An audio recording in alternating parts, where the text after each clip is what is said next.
जिनका कंप्यूटर नहीं है वो छोड़ दें। आज अनूप जी नहीं दिख रहे हैं। हाँ नहीं आया है।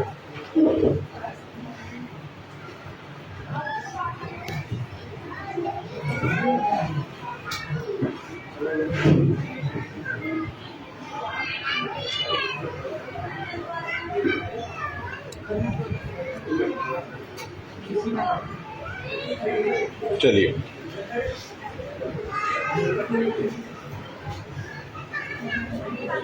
चलिए ठीक है, आप बैठ जाए। जिनका कोर्स कंप्यूटर है वो कंप्यूटर ऑन कर सकते हैं, जिनका कोर्स नहीं है वो ध्यान दें।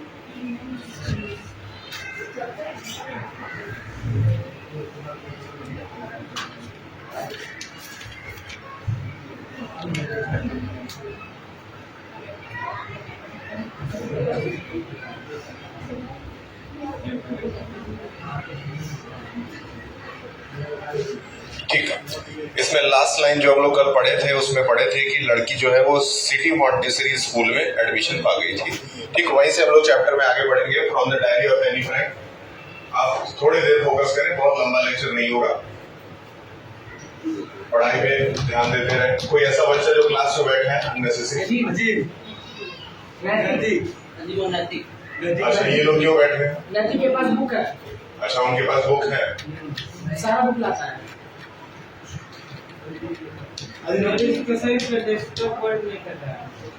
इसका हाँ, उसका डेस्कटॉप नहीं, बगल वाले पे आप यूज कर सकते हैं। करेगा, अभी तो बच्चे उसको यूज करके गए हैं।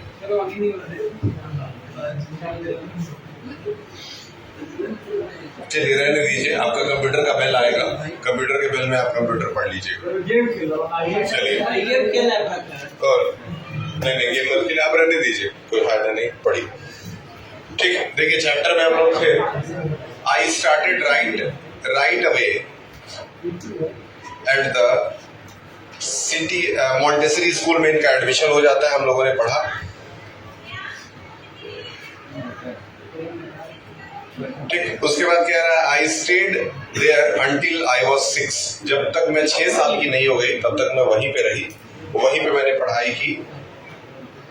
Eight which time started in the first form in the sixth from my teacher was Mrs Kuperus. याद रखिए इनके टीचर का नाम मिसेस क्यूपेरस है, जो कि हेड मिस्ट्रेस है। ठीक, at the end of the year we were both in tears and we said a heartbreaking farewell. ठीक, इनकी एक टीचर थी जिनका नाम था मिस क्यूपेरस। उनके साथ इनकी बहुत अच्छी दोस्ती हो गई और साल के एंड में जो फेयरवेल हो रहा था तो ये दोनों एक दूसरे से लिपट करके रो रहे थे, मतलब एक दूसरे के लिए बहुत दुखी थे। होता है, ठीक है, हम तो कभी ऐसा नहीं किए अपने किसी टीचर के साथ।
अभी आज छुट्टी करने की ठीक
है।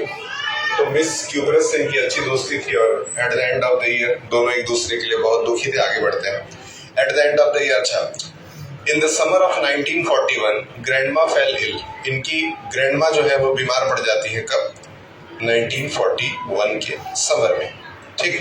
And had to have an operation, और उनका ऑपरेशन होने वाला था। So my birthday passed with little celebration. जब घर में किसी तरह की कोई समस्याएं आ जाती हैं तो फिर सेलिब्रेशन वगैरह नहीं होता। ठीक है।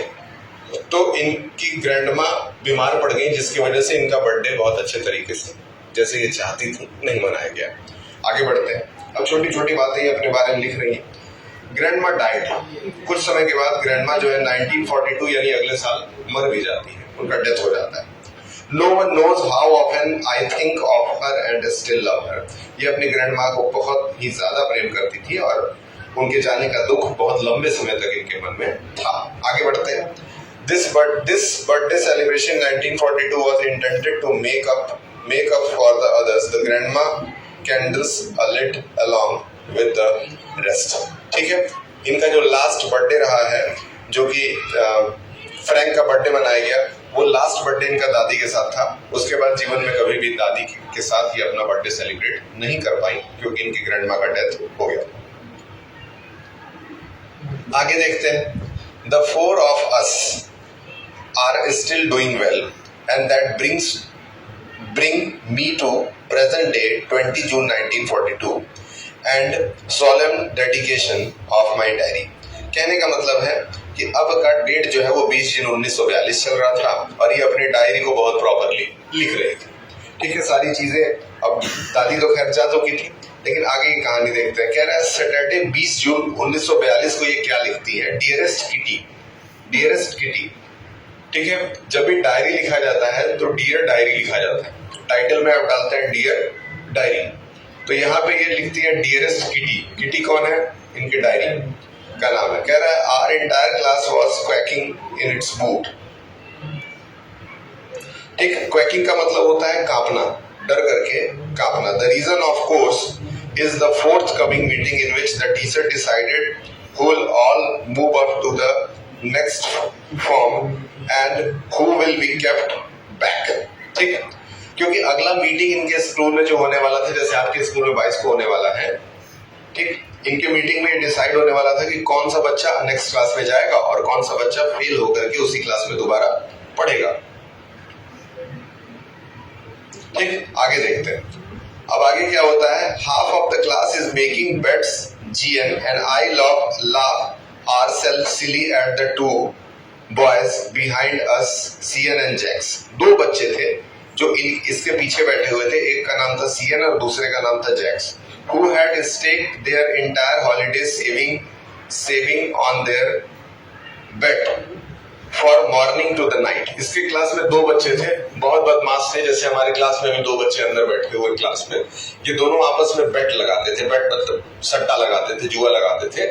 ठीक है। और इनका जो भी सेविंग होता था, जो इनके घर से इनको पैसा मिलता था, वो सब कुछ जुआ में खर्चा कर देते थे, मतलब सट्टेबाजी खेल रहे थे। ठीक है।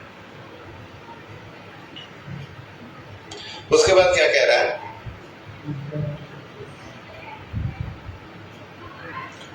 From morning to the night It's you are going to pass.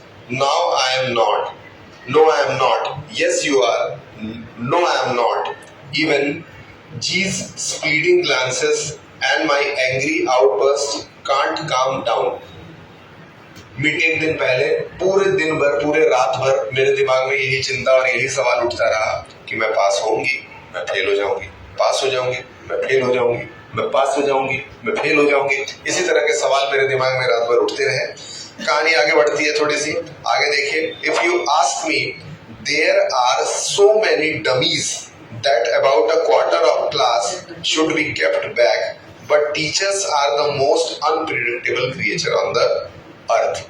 ठीक, अभी क्या है, अभी जब मीटिंग नहीं हुआ रहता उसके पहले ही आपको बहुत सारे मार्क्स बता दिए जाते हैं, आपकी कॉपी दिखा दी जाती है, आप संतुष्ट हो जाते हैं, आपको पता चल जाता है, फिर आप घर जाते हैं और घर जाकर के कहानी बना देते हैं कि रिजल्ट बहुत अच्छा हुआ है, आप लोगों को जाने की जरूरत नहीं है। ठीक है, कई बार ऐसा भी होता है बच्चे घर जाकर के पेरेंट्स से नहीं बताते हैं कि मेरा मीटिंग था। ठीक, वो दिन आराम से चला जाता है। कभी कभी मम्मी पापा भी बिजी रहते हैं और मीटिंग में नहीं आ पाते हैं, तो आप बहुत खुश होते हैं कि मम्मी नहीं आएंगे, पापा नहीं आएंगे। ठीक है, ये सारी चीजें आपके साथ होती हैं और ये सारी चीजें कहीं ना कहीं मेरे साथ भी हुई होगी। ठीक है, तो यही कह रहा है कि उस समय के टीचर्स जो थे वो बहुत अनप्रिडिक्टेबल थे। ठीक है, उनको समझ पाना बड़ा मुश्किल था। वो क्या डिसाइड करेंगे, किसको पास करेंगे, किसको फेल करेंगे, ये पहले से कुछ पता नहीं था। सो लो, सो जाओ। ठीक है, एक पैराग्राफ आपको और पढ़ना है, कल जाकर के आपका ये चैप्टर पूरा हो जाएगा और परसों से फिर आपको पढ़ाया जाएगा। आपके ग्रामर का जो पार्ट है उसको हम लोग डिस्कस करेंगे। I am not so worried about my girlfriend and my self. Well make it. अब यहाँ गर्लफ्रेंड का मतलब जो है सहेलियों से है। एनी फ्रेंड की जो लड़कियां सहेलियां थी उनको यहाँ पे गर्लफ्रेंड बोला जा रहा है, याद रखें। ठीक है,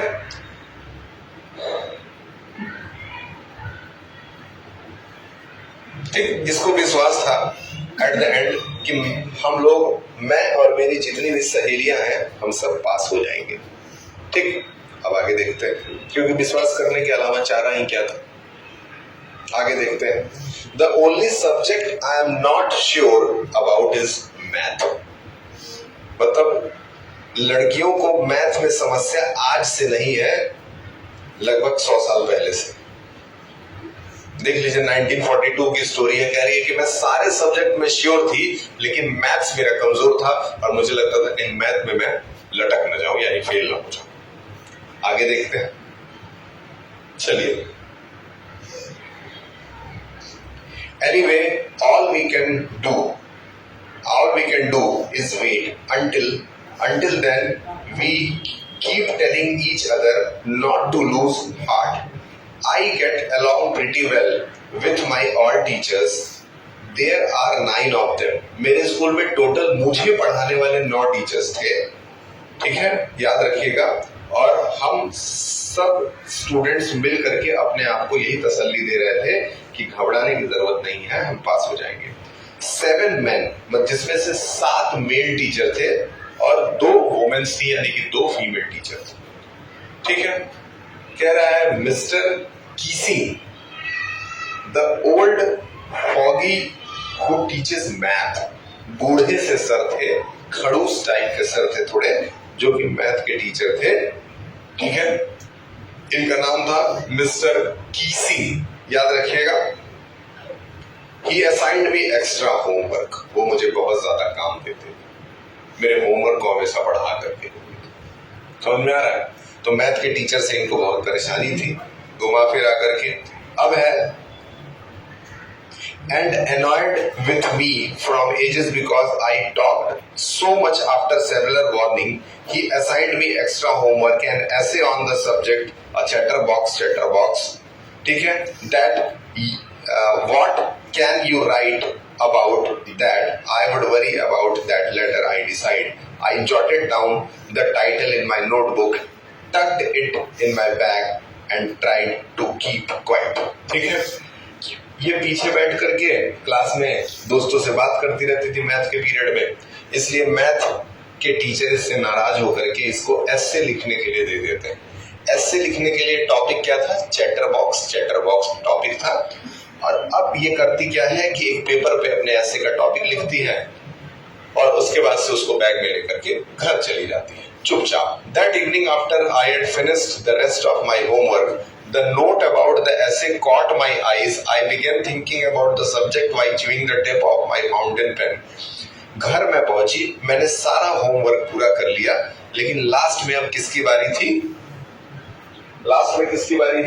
उसी ऐसे की। और उस समय मैं अपना मुंह में पेन डाल करके चबा रही थी और चबा करके सोच रही थी कि मैं इस पे क्या लिखूं। चलिए भैया आगे देखते हैं। Any word could ramble and leave big spaces between the word, but the trick was to come up with a convincing argument to prove the necessity of talking. कभी कभी क्या होता है, जब हम लोग ऐसे लिखते हैं तो हम लोग क्या करते हैं, दो वर्ड्स के बीच में बहुत ज्यादा स्पेस छोड़ देते हैं। स्पेस इसलिए छोड़ते हैं ताकि ऐसे थोड़ा बड़ा लगे देखने में, ठीक है। तो इसके भी दिमाग में आता है कि दो वर्ड्स के बीच में अगर बड़े बड़े स्पेसेस में छोड़ देती हूँ तो फिर ये ऐसे काफी बड़ा लगेगा और जल्दी से मेरा काम पूरा हो जाएगा, ठीक है। एक दिन का आपका और लेक्चर बचेगा, लेकिन एनी फ्रैंक का आपके पास क्वेश्चन आंसर गया है?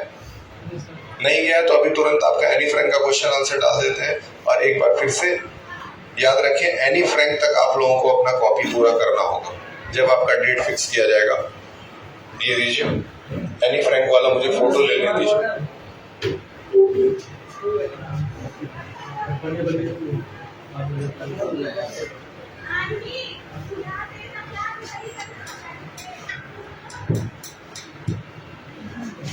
चलो साइड हो जाओ यार, फिर हम कर लेंगे, बाद में पहन लेना।